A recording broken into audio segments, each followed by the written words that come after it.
Good morning, everyone. Thank you for being here. I'm Kristi Noem, the Secretary of the Department of Homeland Security, and today we're here to talk about an operation that's been going on for several months.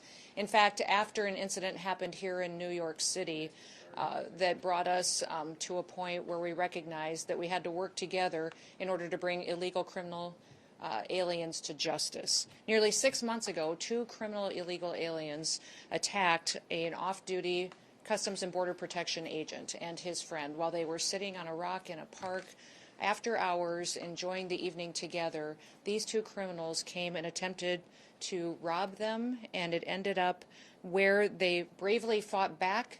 This officer defended himself and his friend, but not before being shot in the face and in the arm by one of these criminals.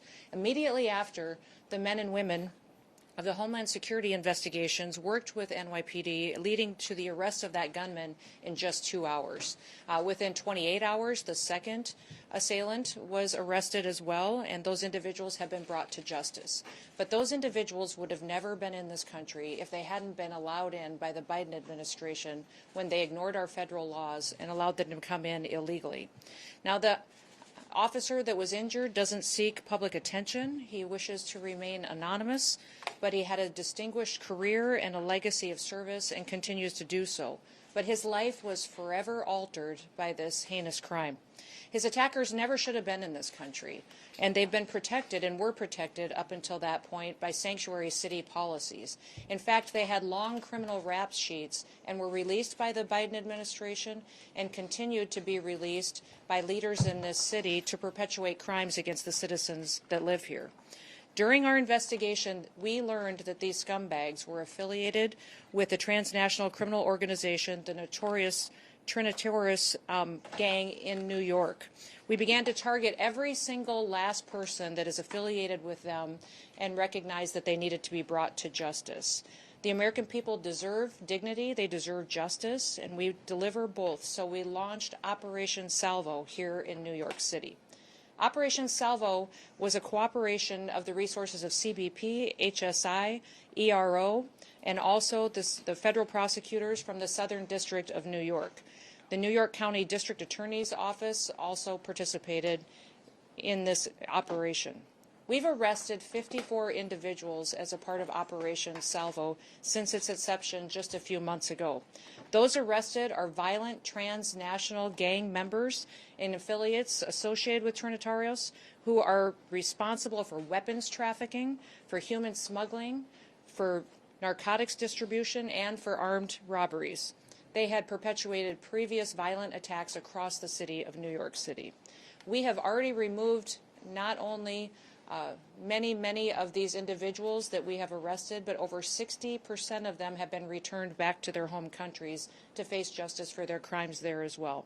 These arrests and these removals represent a significant blow to the criminal network that has been terrorizing communities right here in New York City and throughout the United States. And that's our message to this administration, to this city, to the state, and to the United States, is that President Trump and his law enforcement officers that are entrusted to protect the American people will every day continue to keep America safe. Operation Salvo is just the beginning of a broader and a much more sustained effort to go after not only transnational criminal organizations and networks, but also illegal criminal aliens throughout the country. We are on offense. The Trump administration is using every single tool that we have to protect the American people. Sanctuary policies, whether they're here in New York City, whether they're in California, Illinois, or Minneapolis, if you are a criminal illegal alien, we are coming to get you. We will arrest you. We will bring justice, and we will also bring safety to the American people. We are warning anyone, if you think you can harm an individual, a citizen of the United States, or a law enforcement officer, we will find you and bring you to justice. If you lay a finger on one of our officers, we will catch you, we will prosecute you, and you will feel the full extent of the law. In every single thing the Trump administration does, we put the American people first. Operation Salvo has proven that by taking 54 dangerous individuals off of our streets and protecting the people who live here in this city. Now, also thanks to President Trump, we have 2.6 million people who have left our country who shouldn't have been here in the first place. They were here illegally, and over 650,000 of them were arrested, detained, and deported back to their home countries. 2 million of them left voluntarily, recognizing this was their opportunity to go home and come back someday the right way so they have a chance to enjoy the American dream. Of course, doing these operations requires brave citizens that are willing to serve their country, and we're excited by the amount of people who want to join the Department of Homeland Security in their efforts to protect the American people. And tomorrow is Law Enforcement Day, so I'd like to encourage all of you that when you see a CBP officer, an ICE officer, anyone serving in federal, state, or local who are pledging their lives and taking an oath to protect their communities and their country and the people that live there, that you thank them. Do something nice for them. Buy them lunch, give their families some support, and thank them for their service and their dedication to freedom and to liberty and enjoying the opportunity to sleep peacefully in our beds at night. Now, I'm pleased that I get to introduce several other speakers that will come up and share information on this operation with you. The first one is going to be Director Frank Russo will address and talk about some of the specifics of this operation. Thank you, Madam Secretary. Good morning, everyone. Thank you for joining us today. Madam Secretary, we can't thank you enough for being here today. Your humanity, your compassion was evident to us the minute our officer got shot. You visiting him in the hospital, checking up on him every so often was really a clear indication of your care for our officer, and really inspired us to come up with this operation. I'm sure that the success of this operation is a direct result of your care, so thank you for that. I want to get something across to you all in a clear message. New York City is a safer city because we did not allow this attack, this vicious attack on our officer, to go unanswered and unpunished.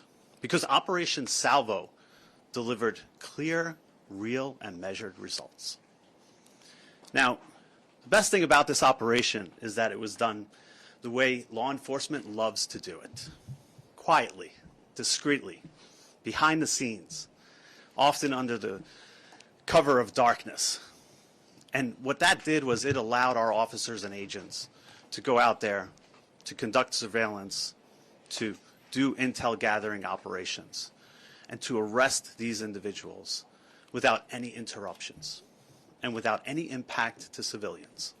That's the way it's supposed to be done. And that's the way we kept New York City safe. 6 months ago, our officer was enjoying a Saturday night in the park. And when he was attacked, it was an attack on all of us. And we realized we had to restore public safety and the rule of law. Our mission is clear at CBP. Our mission is to protect the homeland, safeguard the borders, and endure economic prosperity. But this mission was more narrowly focused. This mission was about protecting the citizens of New York and ridding ourselves of these horrible individuals. Now, we came up with the name Salvo because the name means a lot to us. Salvo, first and foremost, the term our officer received salvation that night. By the grace of God and because of the incredible support from the NYPD under the leadership of Commissioner Tisch and her team, who was out there picking up our officer and bringing him to a hospital. So we thank the NYPD for that. Salvo also references a term of simultaneous discharge of guns in battle. And that's what happened that night to our officer. And he was so courageous in getting shot in the wrist and in the face and still firing back. He's a hero to us, and he inspires us each and every day. And finally, we felt the need as a premier law enforcement agency with our partners to unleash a salvo of justice. And so by using intel-driven operations, data-driven targeting capabilities that are second to none, we went after individuals who are illegally here and many who have criminal records. It was an incredible operation done by working with our partners, realizing that these individuals were affiliated to the Trinitarios gang. And when we realized that, then we did what CBP and our partners do best. Get at the root cause of the problem. Go after these transnational criminal organizations by getting at their networks. And each and every day we would pick off one or two. And with our partners, with ICE, with ERO, with HSI, we used our mapping techniques, looking at individuals with criminal records, arrest warrants, removal orders, and again, picking them off one by one. We could not have done it without them, and it was an amazing success. We looked at businesses, residences, and community hubs that were harboring these individuals. The results speak for themselves. More than 50 arrests as a result of our efforts, all because of the partnership and the work that we did together. It was truly remarkable, and a sign that we will not sit on the sidelines. We will always be there to protect this city. I want to thank, first and foremost, the Secretary, again, our Commissioner, our Assistant Commissioner, the Office of Field Operations, our Special Response Team operators, our task force officers, our Border Security team, our field analysis and intelligence units, under the leadership of George Pasiakos, Mike Firing, Dave Campos, and Carmine Borges, who did an incredible job of protecting the city and making sure that a Saturday night in the park is safe. Thank you, everybody, for being here. I'm now going to turn it over to ICRO Director Ken Gianallo. Thank you.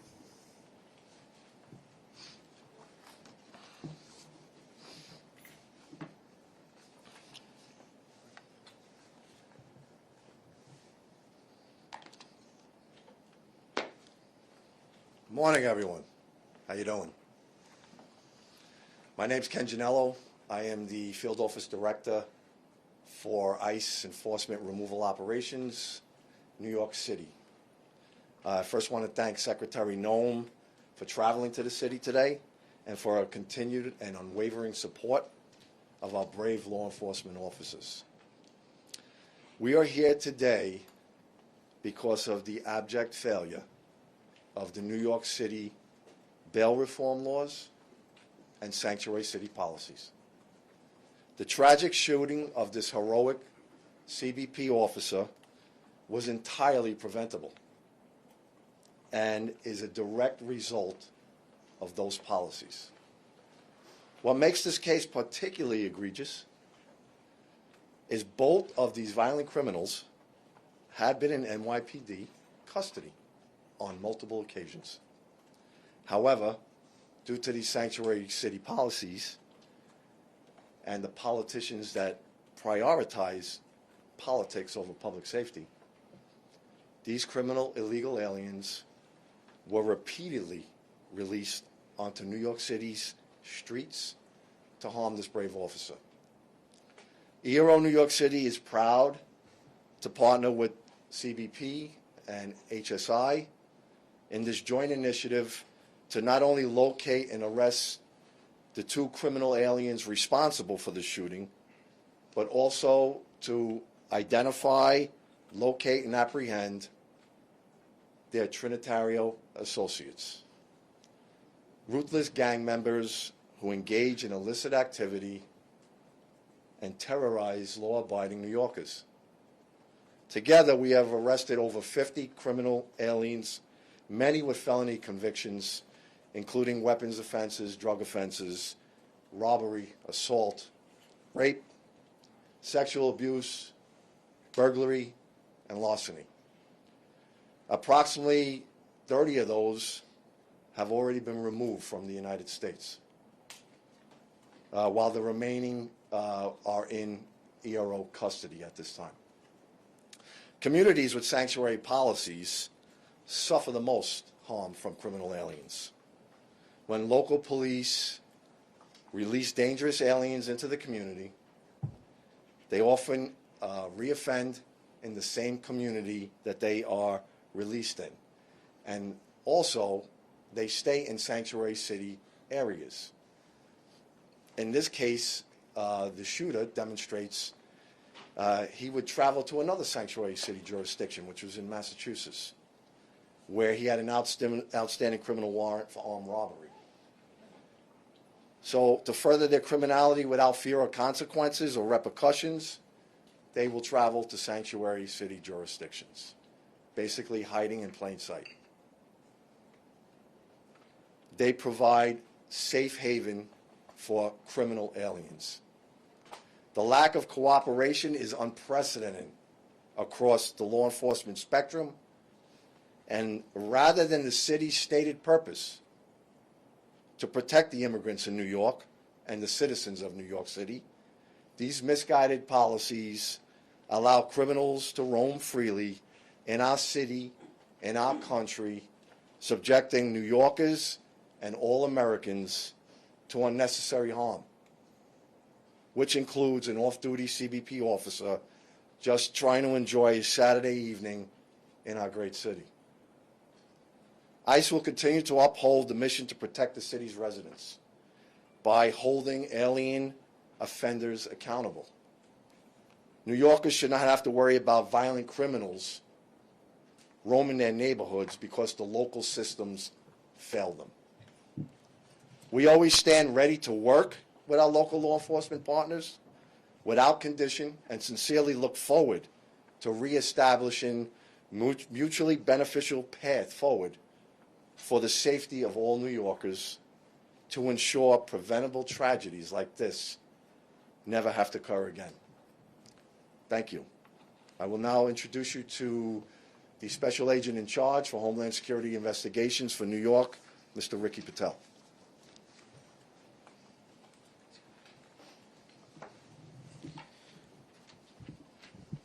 Thank you, Madam Secretary. Thank you, Frank. Thank you, Ken. Good morning. As you just heard, my name is Ricky Patel. I'm the Special Agent in Charge for Homeland Security Investigations, HSI, here in New York City. It is an honor to join my esteemed colleagues today to say, when our partners call, we answer. No hesitation, no delay. That's the commitment HSI New York brings to every threat against our law enforcement family and to our great city. From the very first moments following the July shooting of our CBP partner, HSI agents alongside local, state, and federal counterparts worked relentlessly, day and night, to track those responsible. HSI personnel, in coordination with our local partners, apprehended the accused gunman within 2 hours of the shooting. We swiftly identified his alleged accomplice, whom we arrested shortly thereafter. In the days, weeks, and months that followed, together with law enforcement, we pursued every known associate of this violent migrant gang crew. We pored over every piece of evidence, followed every lead, and made it clear an attack on one of us is an attack on all of us. Our unity is our strength, and we will never let criminals divide us. Our investigation led to the capture of individuals tied to violent transnational gangs, including associates of the Trinitarios gang that are responsible for weapons trafficking, human smuggling, narcotics distribution, armed robberies, and repeated violent attacks across the Big Apple. Their arrests deliver a major blow to criminal networks that have preyed on our New York City neighborhoods for far too long. This was only possible because of the unwielding and unwavering collaboration between DHS partners and those from the Southern District of New York, the Manhattan District's Attorney's Office, and the law enforcement partners from all levels. Investigative methods and interviews were conducted. We identified additional conspirators and expanded our reach. I am proud to say that the main targets and dozens of their associates have been taken off of our streets. But our work isn't finished. We will continue to leverage every resource, whether it's local, state, or federal, to root out anyone connected to this conspiracy and this violent gang.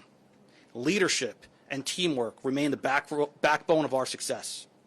HSI's mission is clear: protect public safety and national security by investigating and arresting the most dangerous criminal elements from our communities. Every day, we use our broad authorities to enforce hundreds of federal laws, targeting transnational criminal organizations from every angle. We will not rest. We will not back down.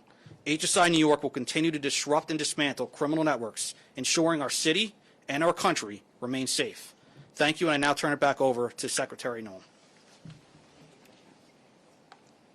Well, thank you, Ricky and Frank and Ken, for all of your hard work that you do every day here in New York City, but also for the rest of our country. With that, we'll open it up to any questions that you may have. Of the 54 people, how many had pending charges or criminal convictions?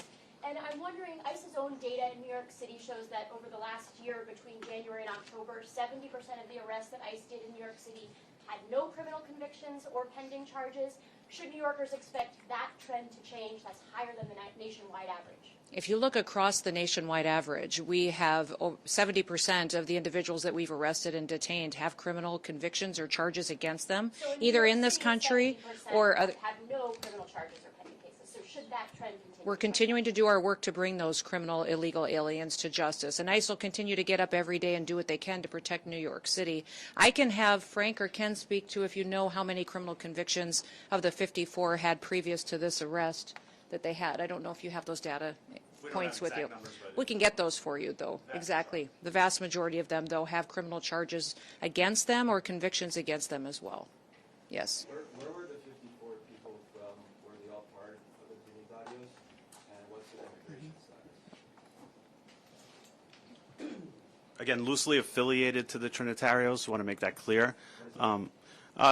Through connections by connections that we made by speaking to them, understanding who they were, where they were operating out of, and contacts that they had on their phones. Their immigration status? Immigration status, all illegals. So does loosely connected mean they just knew someone who was in the gang? They were not members? It varies. It varies a spectrum from speaking to individuals associated with the gang to just having conversations. Secretary, in October we saw mass protests and armored vehicles rolling down the Canal Street. How do we ensure that we don't see another situation like what happened yesterday here in Manhattan? What I would encourage everyone to do, and especially your elected officials, is to bring everybody together, to talk about partnerships and start working with ICE and start working with CBP as we bring criminals to justice. And many times your policies and the rhetoric coming out of elected officials has divided people and pitted them against each other. Our job every day, and what President Trump promised to do, was to protect every single American, no matter where they lived in this country, that he was going to make sure that we weren't going to have more victims in this country. And we are going to continue to do that each and every day. And I'd encourage the leaders in this city and your governor and in other cities and states across this country to work with us rather than opposing us so that we can continue to make our streets safer. Yes, right here. Hi, Sarah Williamson from Newsmax. This is not the only example, the one that you bring up today, of officers being attacked by alleged gang members in New York City. We also had those officers who were attacked in Times Square back in May. With these examples, has Mayor Mamdani and his administration offered to cooperate when it comes to getting criminal gang members off the streets? Because we know he is not a fan of ICE, but when it comes to criminal gangs, is there any kind of leeway that is being given that? You know, we're hoping the mayor will work with us to get these criminal elements and especially gang members and terrorist organizations out of New York City. I know he and the president had a productive conversation. Our communication at the Department of Homeland Security has not been productive with the mayor's office or with NYPD, but we want to continue those conversations so we can work together. Yes. Director Russo spoke about how this operation happened discreetly in the cover of darkness, and that's how it should be, which is in contrast to what happened in Minneapolis yesterday. You said What do you mean in contrast to what happened in? Very much not. Because of the protesters and the violent criminals that were attacking our law enforcement. If you remember in that operation, what happened was our officers were out trying to get a car stuck out of the snow when they were surrounded and assaulted and blocked in by protesters that were inciting. The officer was following his training. He did follow his training because of an individual that was. Point blank into a driver's window. Is that part of the training? How is that self-defense? This is an experienced officer who followed his training, and we will continue to let the investigation unfold into the individual and continue to follow the procedures and policies that happen in these use of force cases. But let's remember the events that surrounded what happened yesterday on that tragic situation was that these individuals had followed our officers all day, had harassed them, had blocked them in. They were impeding our law enforcement operations, which is against the law. And when they demanded and commanded her to get out of her vehicle several times, she did not. So we'll continue to allow this process to unfold and recognize that these law enforcement officers every single day put their lives on the line. They go out and do their jobs. They go out and.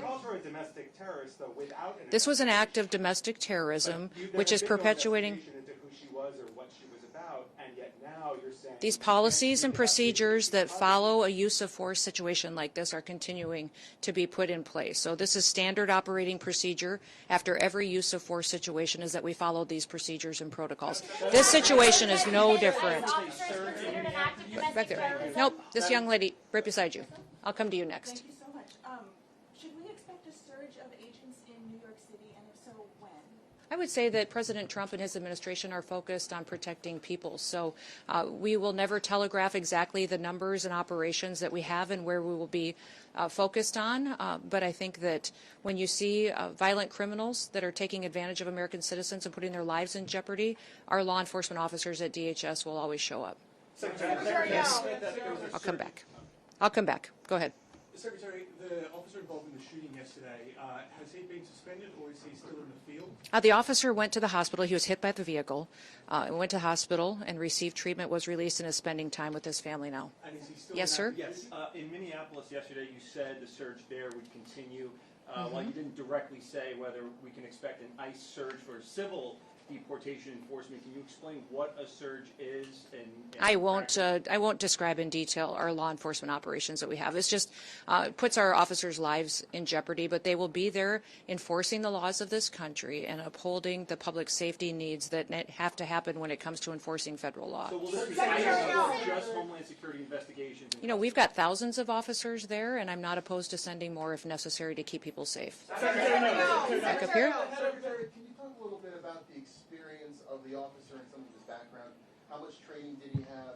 How much training in these types of situations did he have, even if he's from the region? Yeah, I'm not going to get specific to this officer, but he's an experienced officer that has served a number of years, and we recognize that he acted according to his training, and we have expected all the policies and procedures of review will be exactly that he acted appropriately to protect his life and the life of his colleagues and fellow law enforcement officers that were there and people that were surrounding. Yes. I'd like to get your reaction on some of the rhetoric here in New York City. Mayor Zohar Mamdani responded to the shooting yesterday saying that this is only the latest horror in a year full of cruelty. He called it an attack on us all, and that New York stands with immigrants today and every day. Also, council members last night at the protest called this fascism. The New York City public advocate, Jumaane Williams, said that your administration is, quote, doing the devil's work, and he asked New York City to stand up and show up. Quote, it's going to be difficult and there are going to be casualties. And the last comment that was made last night at the protest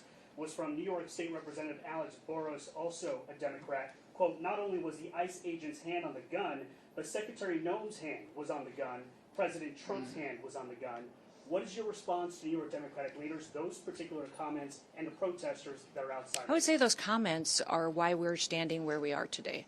That kind of language and that kind of provocative talk, inciting people to take action and perpetuate violence in some cases, is unacceptable, and especially of elected leaders. We have a responsibility to state the facts, to go out and enforce the law. Your mayor just said in that statement that he was going to stand with illegal people who have broken our law before he's going to put New York City citizens first. His job and why he was elected was to protect the people who live here, that had the opportunity to vote for him and have the opportunity to live in this city. They pay their taxes, they go to work every day, and instead the mayor in that statement chose to stand with illegals instead of those individuals who just want the chance to raise their families in New York City and have a part of the American dream. Madam Secretary, yes. minutes ago, the head of Minnesota State Investigations Agency said that they have been cut out of the investigation into the fatal shooting in Minneapolis. Can you explain that reversal? I'd like to know where they've been and why they're not out on the streets investigating all of these people that are harassing and inciting violence on law enforcement officers right now. They're allowing the situation to be volatile. They're not doing their work. They haven't for years, and maybe they should get to work a little bit on the unprecedented fraud that we've seen in Minnesota and in Minneapolis by people that stole from American citizens and diverted funds away from vulnerable people and programs and services that they needed and put it into their own pockets. Minnesota is a train wreck. It is corrupt, and it was under the leadership of Governor Walz and this mayor that they allowed it to happen, and they let criminals and illegals and people abuse programs and steal the money, and now they're allowing violence to go forward on the streets as well. Does this also apply to the Minneapolis Police Department, the county sheriffs, the federal authorities at this point? They don't want I won't put a blanket statement out like those other individuals will. What I would say is I welcome them to come and help us. Come help us make sure that the streets are safe, that laws are enforced, and that we can do the right thing to make sure that American citizens come first. Yes, sir.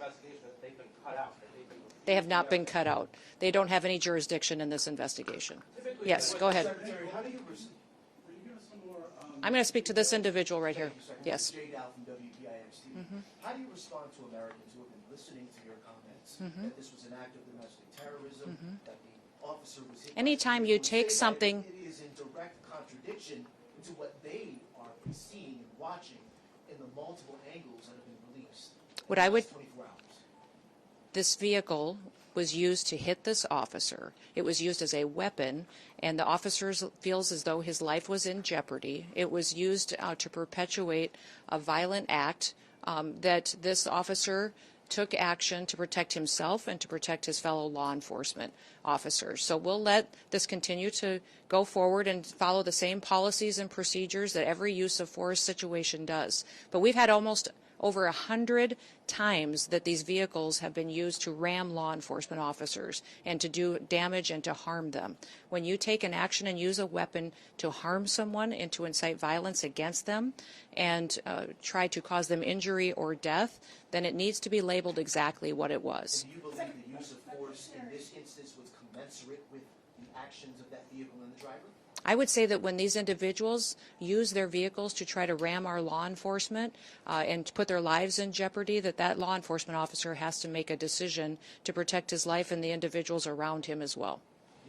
Yes. What did you make of Tom Homan's comment yesterday that we should wait for an investigation before determining, as you have, that in this incident it was self-defense and that he felt that his life was in danger? You know, I didn't see those comments, but from what I understand, he also put out a statement later as well. So I'll let Tom speak to that. But all of us are on the same page in the fact that this law enforcement officer followed his training and that he defended and acted in defense of his life and those around him. Secretary Noem, Yes. hi. Darla Miles, ABC 7 New York. Two quick questions. First, you said these protesters had been following the ICE agents. Do you have a little bit more of a timeline and can you share with us some of those other initial encounters prior to the fatal shooting? And then secondly, can you speak to the closure of the ICE office at Rikers by Mayor Mamdani? There will be more details coming out as this goes forward in the coming days, and I'll talk more about that closure in the future. Is there anything else? So can you say if there was how many times that if they had been threatened, like how many other times they? It had been ongoing throughout the day. Okay. Yes. Thank you, Madam Secretary. Whatever happened in Minneapolis, a mother of three is dead, an American citizen. Do you have a message for her family today? Yes, absolutely. And I reiterated this yesterday when I had my press conference in Minneapolis. I asked everybody not to just pray for the officer, but also pray for the deceased family and her loved ones as well. It was a tragic situation that I hope we never see happen again. That's why I'm encouraging all elected leaders to work together so that we can be cooperative in getting dangerous criminals off of our streets. And do you feel like that you go in with a lot of publicity about these operations? Do you feel like that needs to be revisited so that maybe you go in a little more covertly, or do you need to change the approach at all? I would say that we have all different kinds of law enforcement operations ongoing with the department at all times. We don't telegraph what they are, the details or specifics, or where we're going to be operating. I would say that there's different tactics utilized for what's appropriate for the situation and the criminal activity we see in a city. Last question? Do you know the details of Renee Good's harassment of ICE officers early in the day? Were any of those details shared with you? Because apparently it wasn't just that one incident, it was earlier in the day as well. Yes, it was, and that will be a part of some of the details that we will be sharing in the future. Thank you. Thank you all for being here, and I appreciate you focusing on this operation and the 54 criminals that we have gotten off the streets because of the work of this team behind me. We thank all of them for their service and recognize that, again, I'll remind you, tomorrow is Law Enforcement Day. Please take the time to thank a law enforcement officer who's out there keeping us and our families safe. Have a wonderful day.